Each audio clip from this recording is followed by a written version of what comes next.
one cannot only count location alone. Even when we have the best location in Tustin, there are other two important factors.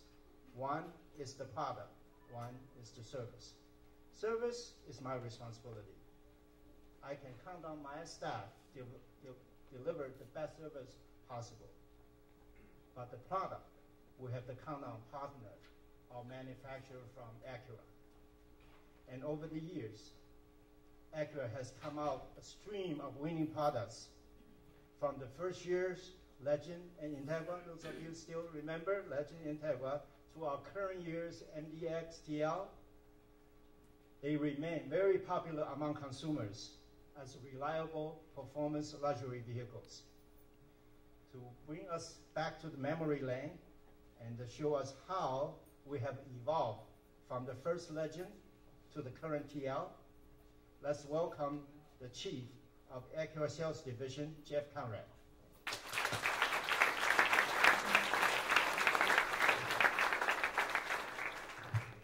Thank you, Dick. And I'd also like to take this opportunity to say thank you very much to Shanghai. As Shanghai told you, it was 25 years ago with a franchise known as Channel 2 at the time. That was the code name. Nobody knew what this franchise was going to be all about, but he voted with his work, his mind share, and most importantly, his capital. And he came to town, not only here, but in some other places around the country also. And we thank you for your vote of confidence. We really appreciate it. Well, tonight, Dick asked me if I would maybe take everybody down memory lane a little bit. Hopefully many of you in this crowd have owned not just an Acura, but many Acuras. So I thought I'd tell you a little bit about how we got started, some of the challenges we had, and we've got a little few slides there to help me out. But as Dick had said, and as Xiaowai said, you know, launching Acura was no small accomplishment.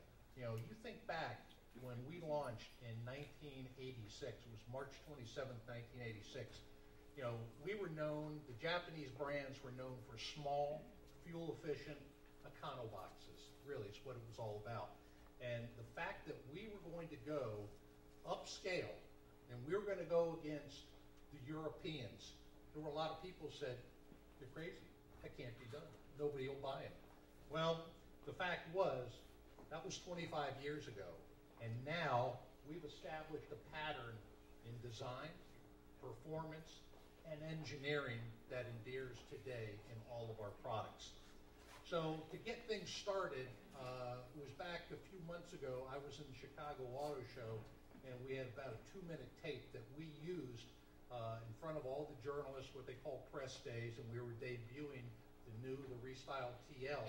And we showed this 2-minute video, which was 25 years of innovation for Acura. I thought you might enjoy seeing that.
As you can see from that video, we really do have quite a history of firsts. First in terms of technology, performance, and safety. Some of the first that seem really commonplace to us today, such as Bluetooth and navigation. We're proud that we were the very first in the industry to pioneer those things. Now, to understand Acura, you have to also understand Honda, because we were born from Honda. We have Honda in our DNA. We take the best from Honda and we add to it. You know, first and foremost, Acura is an engineering company. And one of the things that you'll find in our products is that we strive to find elegant solutions to what are sometimes complex engineering problems. Our history actually dates back not to 1986, but actually to 1982, because that's when the planning for this division actually started. And at that point in time, the economy was improving, the auto industry was very strong, and we saw an opportunity to get into the luxury business because a lot of our customers, our Honda customers, were actually migrating up. And when they wanted to graduate into something else, they were buying luxury cars. But we looked at that market and we said, what is the opportunity? And we said, why can't we provide luxury and reliability, but at a reasonable cost? And so that's what we did. And that led to these first products. And you see here on the screen the very first product that we had, which was the Acura Legend. And it wasn't just a luxury car. It was a V6, but it had something that many cars in those days didn't have. It had a fully independent suspension, four-wheel disc brakes, you know, true European handling, and it had a starting price of $19,300 at a time when direct competitors were closer to $30,000 and $40,000. And we paired that car up with another vehicle you probably remember, which was the Acura Integra. And that was a similar situation. It was a very peppy, you know, twin cam, 16-valve, four-cylinder vehicle. Once again, a very sophisticated suspension, what was termed great styling, and a great starting price. One that a lot of us wish we could see today. But all in all, there were still a lot of skeptics around. And those skeptics, you know, within the industry, the analysts, they said, Acura can't do it. Acura cannot be successful. So in going down memory lane, I thought you might get get a charge really out of seeing a clip from a video clip from the Today Show in March of 1986. And in this video clip, Jane Pauley is interviewing our executive vice president, a gentleman by the name of Cliff Schmelin, and she is also interviewing our competitor, which gentleman from Volvo, the president of Volvo, Bjorn Ahlstrom. And I'll just say this, check out the body language from Bjorn Ahlstrom. You'll get a kick out of this. Excuse the quality, it's not the best.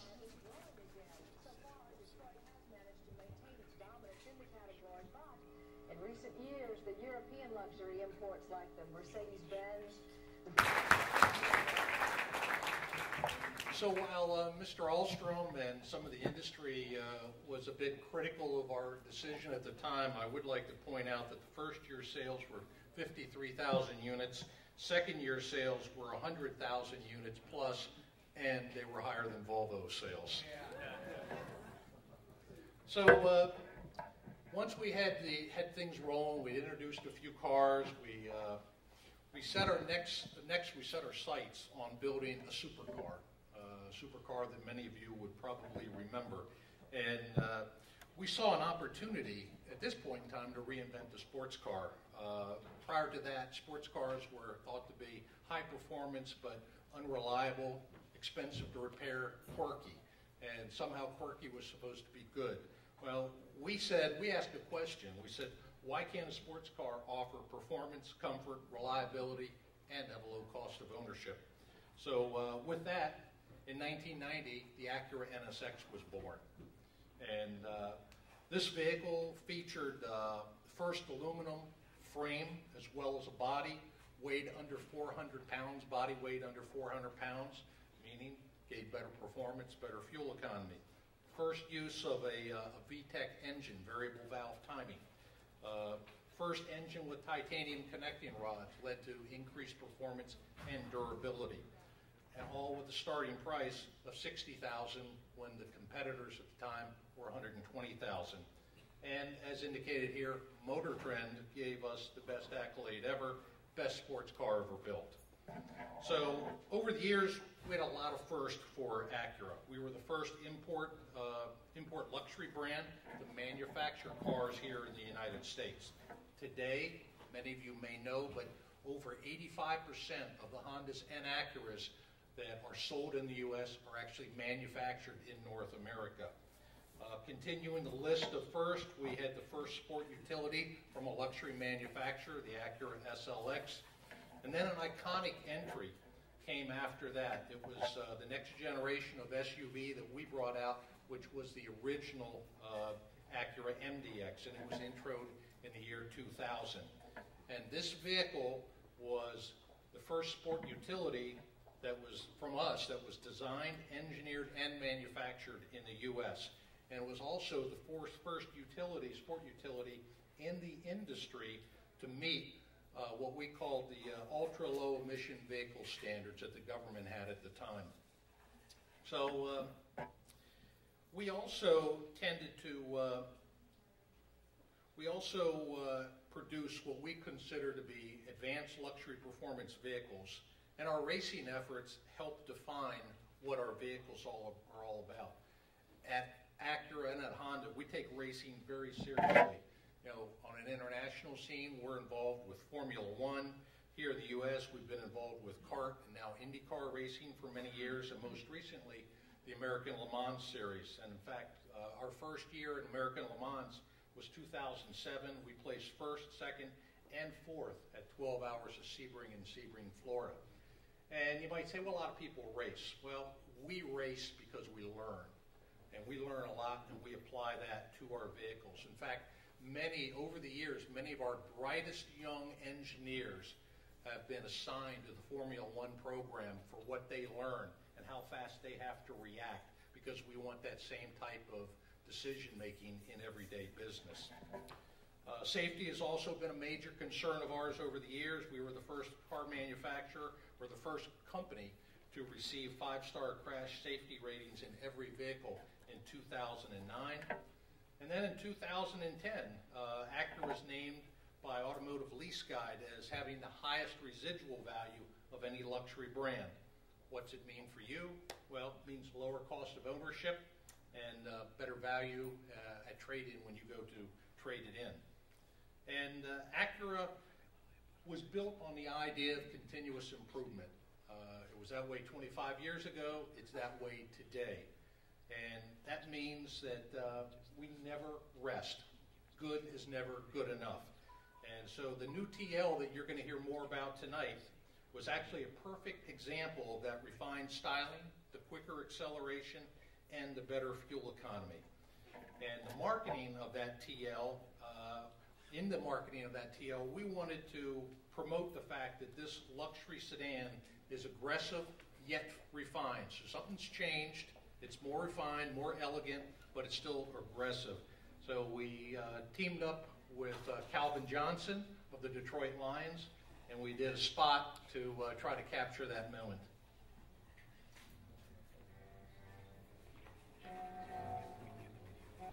So in a few moments, you're going to hear from Damon Schell. And Damon is our lead designer at Acura, and Damon was the lead designer with the 2012 TL.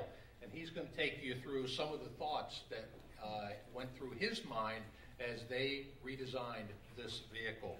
So in the meantime, until Damon demonstrates that car, I just wanted to say thank you very much for giving us your time and your presence tonight. We appreciate it.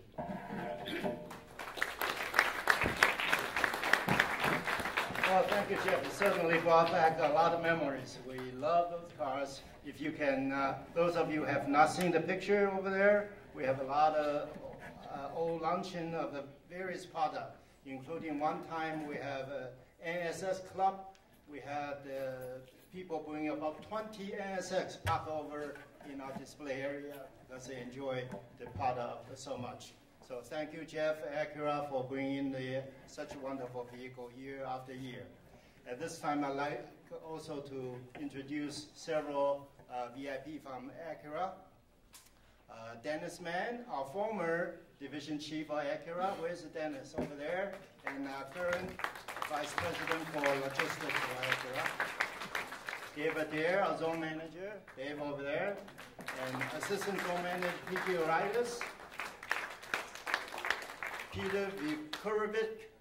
Peter is our Acura Finance Manager in the District Branch. And Bill Nabush, District Service Parts Manager. Where are you? Over there? Okay. And we have Troy Stone, District Sales Manager. Over there, okay. And VJ Raymond, VJ, our District Finance Manager. Thank you for coming.